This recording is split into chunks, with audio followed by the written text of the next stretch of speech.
2021 সালে ঠিক কোভিড-19 প্রথম ওয়েভটা একটু কম হওয়ার পরেই আমার জীবনের প্রথম রাইড আমি করেছিলাম আমার R15 ভার্সন 3 নিয়ে। প্রথম রাইড করেছিলাম নর্থ বেঙ্গল। এই নর্থ বেঙ্গল রাইডের একটা ছোট্ট ঘটনা তোমাদের সাথে আজকে শেয়ার করি। সেদিন আমাদের কার্শিয়াং থেকে ধোত্রে যাওয়ার কথা ছিল এবং আমরা সেই মতোই সকালে বেরিয়ে পড়েছিলাম কার্শিয়াং থেকে ধোত্রে যাওয়ার জন্য। কিন্তু কিছুটা যাওয়ার পরেই লেপচা জগতে দেখলাম একটা ল্যান্ডস্লাইড হয়েছে এবং ল্যান্ডস্লাইড হওয়ার কারণে রাস্তাটা মাঝখান থেকে কেটে গেছে এবং রাস্তাটা কেটে যাওয়ার কারণে বাইক নিয়ে যাওয়াটা সম্ভব হয়নি। লোকালদের জিজ্ঞেস করার পরে তারা বললো যে নিচ দিয়ে একটা রাস্তা আছে যেটা জঙ্গলের মধ্যে দিয়ে ধোত্রে পৌঁছে দেয়, তো তোমরা তোমাদের বাইক নিয়ে হয়তো সেই রাস্তা দিয়ে যেতে পারো, কিন্তু গাড়ি সেই রাস্তা দিয়ে যাবে না। তো আমরাও তাদের কথা শুনে পিছু তো হটবো না, পেছনের দিকে তো যাব না, সামনের দিকেই যাব। তো সেই উদ্দেশ্য নিয়ে আমরা ওই জঙ্গলের রাস্তায় বেরিয়ে পড়লাম। কিছুটা যাওয়ার পরে দেখলাম সে রাস্তা মানে রাস্তা না, তাতে পাথর এবং শুধু পাথরই, এবং সেই পাথরের মধ্যে আপহিল। আর আমার যেহেতু R15 ভার্সন 3 ছিল, তো সেই জন্য অসুবিধে আরও বেড়ে গেছিল। তো যেহেতু সেই রাস্তা দিয়ে ওপরের দিকে ওঠাটা খুবই কষ্টকর মনে হচ্ছিল এবং তখন বাজে প্রায় দুপুর 2টো। তো দুপুর 2টো মানে সন্ধে মোটামুটি জঙ্গলে 4টের মধ্যে হয়ে যায়। তো সন্ধে হওয়ার মধ্যে ধোত্রে আমরা পৌঁছতে পারবো কিনা সেটাও একটা প্রশ্ন ছিল। তো সেই জন্য আমি আর সৌরভদা আমার পার্টনার আমরা একটা ঝর্ণার ধারে কিছুক্ষণ দাঁড়িয়ে ভাবনা চিন্তা করছিলাম যে ওপরের দিকে আমাদের যাওয়া উচিত কিনা সেই দিনের জন্য।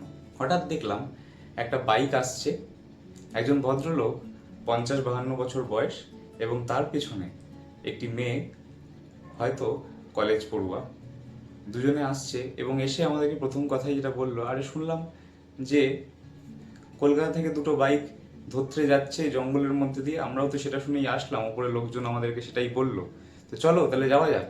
তখন আমরা বললাম যে সামনের রাস্তা খুবই খারাপ এবং সন্ধ্যের আগে উঠতে পারবো কিনা সেটাও বেশ সন্দেহজনক লাগছে। কিন্তু সেই ভদ্রলোক আমাদের তখন বললেন, 3টে বাইক আছে, 4টে লোক আছে, চলো ঠিক পৌঁছে যাব, শুরু করে দিই।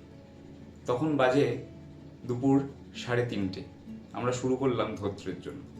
ধোত্রের জন্য ওঠা তো শুরু হয়েছে, খুবই দুষ্কর রাস্তা, শুধু পাথর আর পাথর, তার মধ্যে দিয়ে 3টে বাইক চলছে। কিন্তু কিছুক্ষণ পরে বোঝা গেল যে যিনি ভদ্রলোক আমাদের সাথে যাচ্ছিলেন ওনার বাইকে ডাবল ক্যারি নিয়ে, মানে পিছনে ওনার মেয়েকে পিলিয়ন নিয়ে ওঠা পসিবল হচ্ছে না। তো সেই জন্য উনি নামিয়ে দিলেন ওনার মেয়েকে এবং উনি বাইক নিয়ে উঠলেন এবং মেয়েটি একা হেঁটে উঠছিল। সত্যি সাহস মেয়েটির এবং তার কি অক্লান্ত পরিশ্রম যে মেয়েটি সেই একা উঠতে রাজি হলো এবং আমরা যখন বাইক নিয়ে পড়ে যাচ্ছি তখন সেই মেয়েটি আমাদেরকে এসে, সেই বোনটি আমাদেরকে এসে সাহায্য করছিল। তারপরে একটা জায়গায় এরকম হলো যে আমি বেশ কিছুটা আগে এগিয়ে গেছি এবং আমার বাকিরা মানে সৌরভদা এবং ওই বোনটি এবং ওই ভদ্রলোক মানে ওর বাবা, ওরা অনেকটাই পিছিয়ে আছে। তো অন্ধকার হয়ে আসছিল, সেই কারণে যেটা প্রথম রাইডে ভুল হিসেবে হতেই পারে, আমার মনে হয় যে সেই সময় যেহেতু খুব বেশি টেন্স ছিলাম, তো সেই জন্য একটা জায়গা এরকম এসছে যে রাস্তাটা দুদিকে ভাগ হয়ে যাচ্ছে, অন্ধকার ঘনিয়ে আসছে এবং পুরো গুটগুটে অন্ধকার। আমি আমার বাইকের স্টার্টটা অন না করে আমি সবকটা লাইট ব্যাটারির উপরে জ্বালিয়ে রেখেছি। প্রায় 15 মিনিট পর সৌরভ দ্বারা আসলো। যখন আমি বাইক স্টার্ট করতে যাচ্ছি দেখছি ব্যাটারি ডেড, বাইক আর স্টার্ট নিচ্ছে না। R15 V3-তে কিক তো নেই, তো বাইক স্টার্ট করার কোনো উপায় আর খুঁজে পাচ্ছি না এবং এমন জায়গায় বাইকটা ফেসে গেছে যে ওখান থেকে বাইকটা কোনোভাবেই ডাউনহিলে নামিয়ে সেকেন্ড গিয়ারে ফেলে স্টার্ট করা পসিবল না এবং পুরোটাই অন্ধকার হয়ে গেছে। বাইকের সিটের উপর বসলাম, বসে পা দিয়ে ঠেলা শুরু করলাম। হঠাৎ করে বাইকটা নিচের দিকে গড়িয়ে গেল, দেখলাম একটা ঝর্ণার পাশেই একটা ডাউনহিল ছিল অল্প। ক্লাচটা ধরে ছাড়লাম, গিয়ারে ফেলে বাইক স্টার্ট হয়ে গেল, বাইক গর্জে উঠলো। ওই যে গর্জে উঠলে একটা অদ্ভুত প্রাণ ফিরে পেলাম। সেখান থেকে বাইক চালানো শুরু করলাম, আর দাঁড়াইনি কোথাও, লাইটও জ্বালাইনি, শুধু স্টপ লাইটে পৌঁছে গেছি ধোত্রে অব্দি। মাঝখানে ঠিক যে সময় আমার বাইকটা স্টার্ট হচ্ছিল না, ঠিক সেই সময় একটা সুমো, টাটা সুমো উপর থেকে নিচের দিকে নামছিল, হয়তো কিছু এমার্জেন্সি কেসের জন্য। সে আমাদেরকে দেখে বলল, इस वक्त तो शेर आता है नीचे पानी पीने के लिए, आप लोग जल्दी ऊपर चले जाइए, आप लोग धोत्रे जितना जल्दी हो सके पहुंच जाइए। এইসব শুনে আমরা রাস্তায় কোথাও দাঁড়াইনি, সোজা ওই যে শুরু করেছি ধোত্রেতে গিয়ে থেমেছি। এবং ধোত্রে পৌঁছানোর পরেই সে এক অদ্ভুত অনুভূতি। ধোত্রে গ্রামে 8-10টাই বাড়ি আছে, খুব বেশি হলে হয়তো 15টা।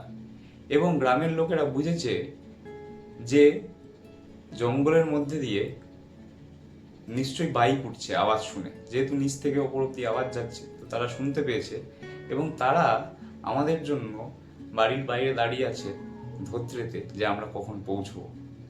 এই এক অদ্ভুত অনুভূতি আমার 2021 সালের কোভিড-19 প্রথম ওয়েভের পর, যখন আমরা একদমই বাড়িতে বন্দি ছিলাম, তারপরে যখন একটু খোলা হলো, যখন বাইরে বেরোনো নিয়ম কানুন অনুযায়ী বেরোনো যেত, তখন আমি আমার প্রথম রাইড করেছিলাম 2021 সালে নর্থ বেঙ্গল।